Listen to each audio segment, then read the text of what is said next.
নমস্কার, খবর শুনছেন এম টুডে নিউজ চ্যানেল থেকে। জানাবো আজকের বিশেষ খবর। বাছাই করে খবরগুলো পেতে চ্যানেলটিতে সাবস্ক্রাইব করে পাশে থাকা বেল আইকনটি অল করে রাখুন। শুরুতেই হেডলাইন্স। দুর্নীতি, সিবিআই এর জালে ডাক্তার, প্রাইভেট কলেজ থেকে ঘুষ উদ্ধার 55 লক্ষ টাকা। অমরনাথ যাত্রাকে সামনে রেখে হামলার ক্ষত সারাতে তৎপর সোনমার্গ। পিছনে জাপান, বিশ্বের চতুর্থ বৃহত্তম অর্থনীতি এখন ভারত। অপারেশন সিন্দুর বদলে দিয়েছে ভারতের ভাবমূর্তি। মন কি বাতে মন্তব্য মোদির, কোনো রকম বেফাঁস মন্তব্য নয়, দলীয় নেতাদের নির্দেশ। উপনির্বাচনে কালীগঞ্জের তৃণমূল প্রার্থীকে দুটি নাম নিয়ে চর্চা। বাম শাসিত কেরলে খাতা খোলার চেষ্টায় জোড়াফুল শিবির। পাক ব্লগারের সঙ্গে নিয়মিত যোগাযোগ ছিল জ্যোতির। ভুয়ো বাবা ও দাদা সাজিয়ে বাংলাদেশি ড্রাইভিং লাইসেন্স, পুলিশকে গাড়ির ধাক্কা, তদন্তে চাঞ্চল্যকর তথ্য। আজ শহরে ঝড় বৃষ্টির পূর্বাভাস, জানুন বিস্তারিত। আজ মুম্বাইয়ে অতি ভারী ঝড় বৃষ্টির পূর্বাভাস রয়েছে। রবিবার রাতে দমকলে অগ্নেয়াস্ত্রসহ ধৃত 2। আলোচনা নয়, প্রত্যাঘাতই দাওয়ায় পাকিস্তানের। আমেরিকার মাটিতে দাঁড়িয়ে ঘোষণা ভারতের প্রতিনিধি দলের। রাজস্বে মোদির ভরসা, সেই আম আদমি কর্পোরেট ট্যাক্স আদায়ে ধস, ছাড়ের পরও রক্ষাকর্তা ব্যক্তিগত আয়কর। হাওড়ার মঙ্গলহাটে ভয়াবহ অগ্নিকাণ্ড, ঘটনাস্থলে দমকলের 8টি ইঞ্জিন। শালবনী, কেরানীচটিতে দোকানে পেট্রোল দিয়ে আগুন লাগানোর অভিযোগ, অগ্নিদগ্ধ দোকান মালিককে পাঠানো হলো হাসপাতালে। ওয়েস্ট বেঙ্গল, জঙ্গিদের মাথায় তুলে জঙ্গি হানাতেই রক্তাক্ত পাকিস্তান, ভারতের পাশে বিশ্বের বহু দেশ। জাম্বনি, চিচিড়াতে হলো তৃণমূলের বর্ধিত সভা, উপস্থিত বিনপুর বিধানসভার বিধায়ক দেবনাথ হাঁসদা। ঝাড়গ্রামের কৃষি বিজ্ঞান কেন্দ্রটি পরিদর্শন করলেন ঝাড়গ্রাম জেলা পরিষদের সভাধিপতি চিন্ময় মারান্ডি। ঝাড়গ্রাম গড় শালবনীতে হাতির হানায় অতিষ্ঠ ফল বাগানের মালিকরা, ফলের বাগান ভেঙে তছনছ করে দিচ্ছে হাতি। সাঁকরাইল, জঙ্গলমহলে পুলিশের ফুড ফ্রেড প্রকল্প এক মানবিক পদক্ষেপ, খুশি সাধারণ মানুষ। বিনপুর 2 নম্বর, পানীয় জলের টিউবওয়েল নতুন করে বসানো হলো বিগড়ি গ্রামের উপর পাড়া এলাকায়। নয়াগ্রাম, অরণ্য সুন্দরী ঝাড়গ্রামে আরও সবুজায়নের লক্ষ্যে মলম অঞ্চলে বৃক্ষরোপণ কর্মসূচি নিল নয়াগ্রাম ব্লক যুব তৃণমূল কংগ্রেস। ঝাড়গ্রাম বৈতা এলাকায় চাষের কাজ সেরে বাড়ি ফেরার পথে ট্রাক্টর উল্টে মৃত্যু হলো 2, এলাকায় শোকের ছায়া। ঝাড়গ্রাম পুকুরিয়া এলাকায় ট্রাক্টর উল্টে মৃত্যু হলো এক যুবকের, খবর জানাজানি হতে এলাকায় শোকের ছায়া। আপনারা এতক্ষণ শুনলেন আজকের সংবাদ শিরোনাম, আসবো বিস্তারিত খবরে। বৃষ্টিতে বিপর্যস্ত বাণিজ্য নগরী, ভোগান্তি রেল, আকাশ ও রাজপথে। মুম্বাই, 26 মে, নির্ধারিত সময়ের থেকে 12 দিন আগে বর্ষা ঢুকেছে মুম্বাইয়ে। রবিবার রাত থেকে শুরু হয়েছে মুষলধারে বৃষ্টি, যা অব্যাহত সোমবার সকালেও। আর এই টানা বৃষ্টির জেরে বিপর্যস্ত দেশের বাণিজ্য নগরী, জল জমে গিয়েছে শহরের বেশ কিছু এলাকায়, যার জেরে স্লথ হয়েছে গাড়ির চাকা। বিপর্যস্ত মুম্বাইয়ের লাইফলাইন লোকাল ট্রেন, পাশাপাশি উড়ান পরিষেবাও ব্যাপকভাবে প্রভাবিত হয়েছে, ফলে ভোগান্তি সাধারণ মানুষের। আবহাওয়া দপ্তর জানিয়েছে আপাতত পরিস্থিতির উন্নতির সম্ভাবনা কম, উল্টে আজ ভারী বৃষ্টির পূর্বাভাস দেওয়া হয়েছে, যার জেরে কপালে চিন্তার ভাঁজ পড়েছে সরকারি আধিকারিকদের। কুর্লা, সিয়ন, দাদর ও পারেলের মতো মুম্বাইয়ের নিচু এলাকাগুলিতে এদিন সকালে জল জমে গিয়েছে। সেই জল ছবিতে ভরে গিয়েছে সোশ্যাল মিডিয়া।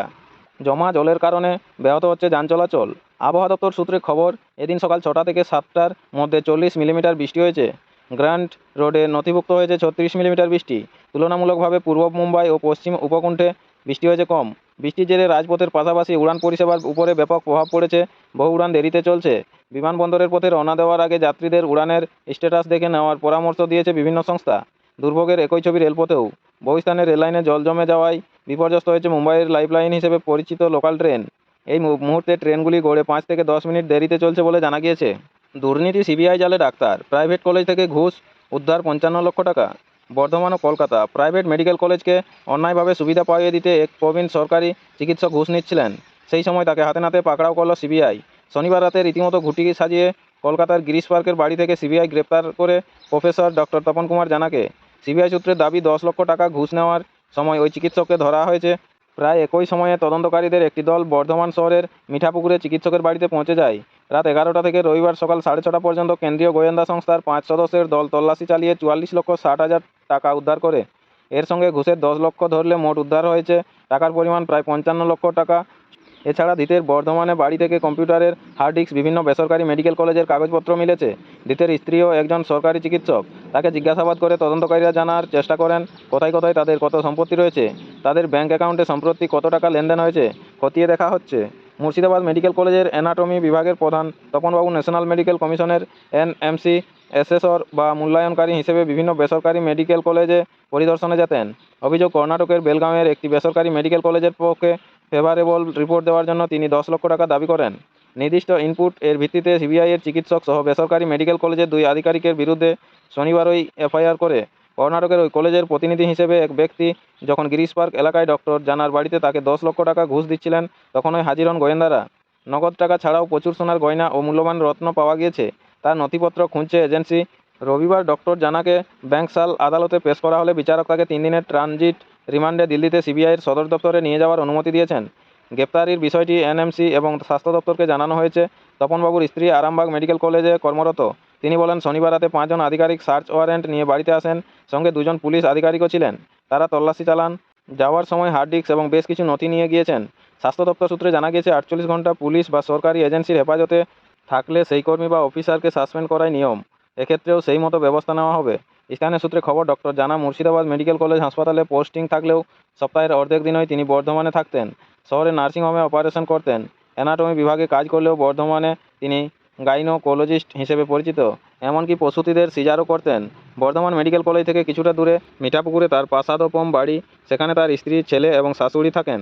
এলাকার বাসিন্দারা বলছেন, ওই চিকিৎসক পাড়ার কারোর সঙ্গে খুব একটা মিশতেন না। মাঝে মধ্যেই বিদেশে ঘুরতে যেতেন তারা। আপনাদের সকলকেই বলা হচ্ছে, যারা নিয়মিত প্রতিদিন গুরুত্বপূর্ণ খবরগুলো শুনতে চান, অবশ্যই আমাদের চ্যানেলটি সাবস্ক্রাইব করে রাখুন। ফিরে আসবো খবরে। আলোচনা নয়, প্রত্যাঘাতই দাওয়াই পাকিস্তানের। আমেরিকার মাটিতে দাঁড়িয়ে ঘোষণা ভারতের প্রতিনিধি দলের। নিউ ইয়র্ক, পাকিস্তানকে অনেক সংযম দেখিয়েছে ভারত। অনেক আলোচনা করেছে, অনেক ধৈর্য দেখিয়েছে। এখন সব বাদ ভেঙে গিয়েছে, আর আলোচনা নয়। পাকিস্তানকে উচিত শিক্ষা দিতে প্রত্যাঘাতই একমাত্র দাওয়াই। আমেরিকার মাটিতে দাঁড়িয়ে এই সতর্ক ঘোষণা ভারতের। অপারেশন সিঁদুরের প্রয়োজনীয়তা তুলে ধরতে দেশে দেশে প্রতিনিধি দল পাঠিয়েছে নয়াদিল্লি। মার্কিন মুলুকে ভারতের 7 সদস্যের সর্বদলীয় প্রতিনিধিদের নেতৃত্বে রয়েছেন কংগ্রেস সাংসদ শশী থারুর। রবিবার নিউ ইয়র্কে তিনি বলেন, পাকিস্তান সন্ত্রাসবাদীদের নিরাপদ আশ্রয়স্থল থেকেই গিয়েছে। ঠিক যেভাবে ওদের আঘাত করা দরকার, তেমনভাবেই আঘাত করছে আমার দেশ। কূটনৈতিক দিক থেকে সবচেয়ে গুরুত্বপূর্ণ আমেরিকার প্রতিনিধি দলের ভূমিকা। একে তো সংঘর্ষ বিরতির কৃতিত্ব দাবি করে বারবার বিবৃতি দিয়েছেন স্বয়ং মার্কিন প্রেসিডেন্ট ডোনাল্ড ট্রাম্প। উপরন্তু জঙ্গি হামলায় আক্রান্ত ভারত এবং সন্ত্রাসবাদের আঁতুড়ঘর পাকিস্তানকে একাসনে বসিয়ে সংকট নিরসনের কথা বলছে তারই প্রশাসন। তাই আমেরিকার মাটিতে দাঁড়িয়েই কঠোর বার্তা দেওয়ার প্রয়োজন ছিল। সেই জরুরি কাজটি করেছে ভারতীয় প্রতিনিধি দল। এদিন নিউ ইয়র্কে কনসাল জেনারেল অব ইন্ডিয়া আয়োজিত অনুষ্ঠানে ভারত ও মার্কিন প্রতিনিধি ছাড়াও উপস্থিত ছিলেন সেদেশের শীর্ষস্থানীয় সংবাদ মাধ্যম এবং থিঙ্ক ট্যাঙ্কের সদস্যরা। থারুর বলেন, অনেকেই ভুলে যাচ্ছেন, পহেলগাঁওয়ে নিরীহ পর্যটকদের উপর হামলা চালিয়েছিল পাকিস্তানি জঙ্গিরা।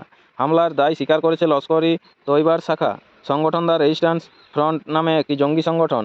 তাই ভারত এই অভিযান চালাতে বাধ্য হয়েছে বলে জানিয়েছেন থারুর। তার হুঁশিয়ারি, আপনারা যা করবেন তাই ফেরত পাবেন, তেমনই মূল্য চোকাতে হবে।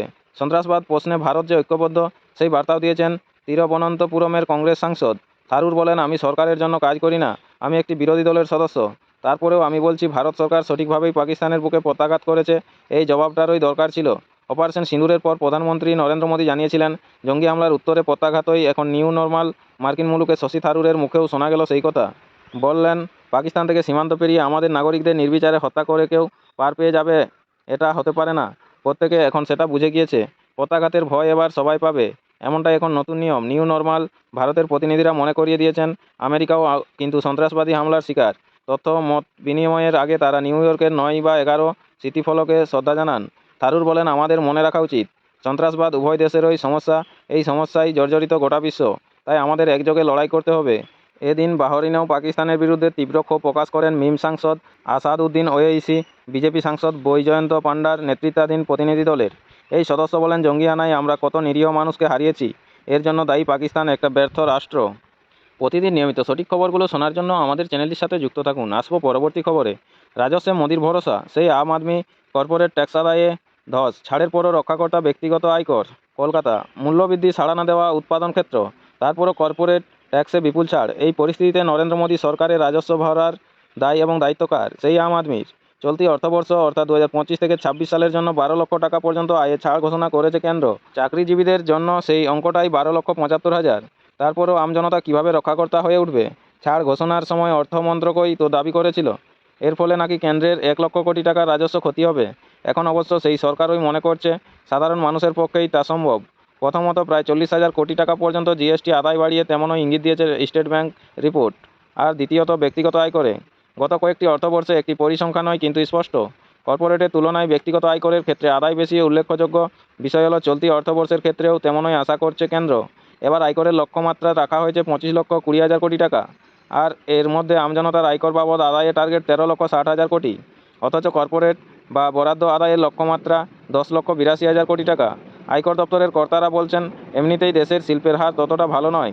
বর্তমান ভূ রাজনৈতিক পরিস্থিতিতে শিল্প সংস্থাগুলি কতটা আয় বাড়াতে পারবে তা নিয়ে সন্দেহ আছে।